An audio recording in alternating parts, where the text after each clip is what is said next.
কনকনে ঠান্ডা আর ঘন কুয়াশায় বিপর্যস্ত জনজীবন। সারা দেশেই এমন পরিস্থিতি। আরো জানাতে যুক্ত হচ্ছেন সহকর্মীরা। শুরুতে যাওয়া চুয়াডাঙ্গায়, সেখানে আছেন সহকর্মী জামান আক্তার। জামান, চুয়াডাঙ্গায় কেমন শীত পড়ছে, জনজীবনে কি পরিস্থিতি দেখছেন সেখানে?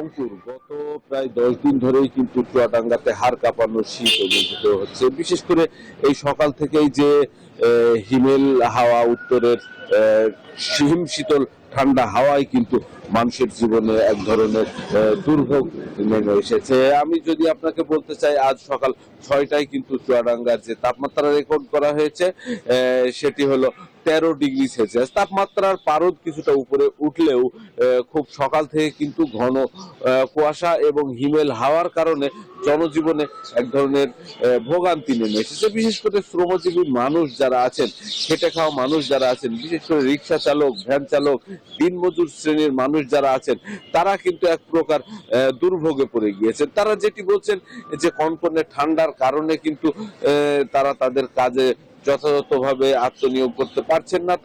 তাদের হাত পা কিন্তু অনেকটাই অসাড় হয়ে আসছে।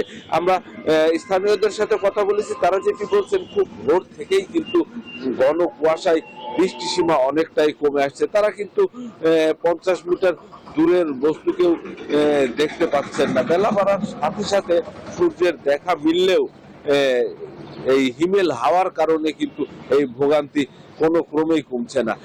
আমি এদিকে জেলা প্রশাসনের খোঁজ নিয়েছি। জেলা প্রশাসন থেকে যেটি জানিয়েছে, যে তীব্র শীতের ভোগান্তি কমাতে ছিন্নমূল মানুষদের জন্য কিন্তু জেলা প্রশাসনের পক্ষ থেকে শীত বস্ত্র বিতরণ শুরু করা হয়েছে, যেটি পর্যায়ক্রমে প্রত্যেক উপজেলায় চলমান থাকবে।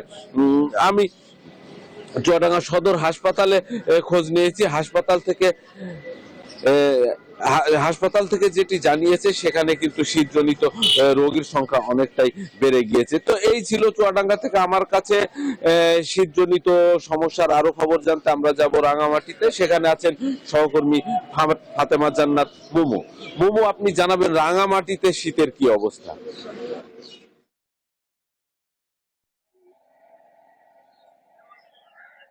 ধন্যবাদ জামান। আপনি যেমনটি বলছিলেন, রাঙামাটি একটি প্রত্যন্ত উপজেলায় আছে আমি, বাগাইছড়ি উপজেলায়।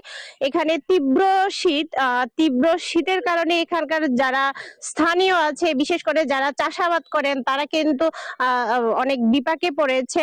এখনো পর্যন্ত সূর্যের দেখা নেই, ঘন কুয়াশা দেখতে পাচ্ছেন।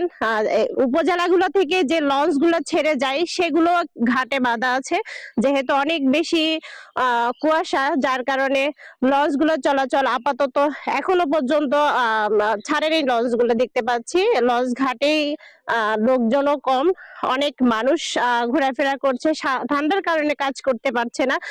এখানকার যেগুলো দোকানপাট, সেগুলো কিন্তু খুলেনি, এবং তীব্র কুয়াশার কারণে এখানে সূর্যের দেখা মিলে নাই বলেই চলে। এখানে তাপমাত্রা প্রায় 10 থেকে 12 ডিগ্রি সেলসিয়াসে নেমে এসেছে। এখানকার যারা স্থানীয় আছেন, তাদের সাথে কথা বলে আমরা যেটা জানতে পেরেছি, তারা বলল যে সকাল থেকে সন্ধ্যা পর্যন্ত এইরকমই কুয়াশা আচ্ছন্ন থাকে, এই পাশ ওপাশ কিছুই দেখা যায় না, তীব্র কুয়াশা থাকে, যার কারণে যারা চাষাবাদ করেন, কৃষক, তারা কিন্তু কাজ করতে পারছে না ঠান্ডার কারণে, এবং যারা নিম্ন আয়ের আছে তারাও কিন্তু নানা বিপাকে আছে, যেহেতু তাদেরকে এখনো পর্যন্ত কোনো ধরনের সহায়তা দেওয়া হয়নি, যার কারণে শীতজনিত নানা রোগে আক্রান্ত হয়ে তারা কিন্তু কষ্ট পাচ্ছে, এমনটা তারা জানিয়েছে। এবং বলছেন এইরকম শুধু রাঙামাটির বাগাইছড়ি উপজেলা না, রাঙামাটির যে 6টি উপজেলা আছে, একই চিত্র বিরাজ করছে, যেহেতু পাহাড়ি অঞ্চল, তীব্র শীত অনুভূত হয় এখানে, আর শীতের কারণে এখানকার যে জনজীবন অনেকটা স্থবির হয়ে আছে, এমনটা দৃশ্য আমরা দেখতে পাচ্ছি।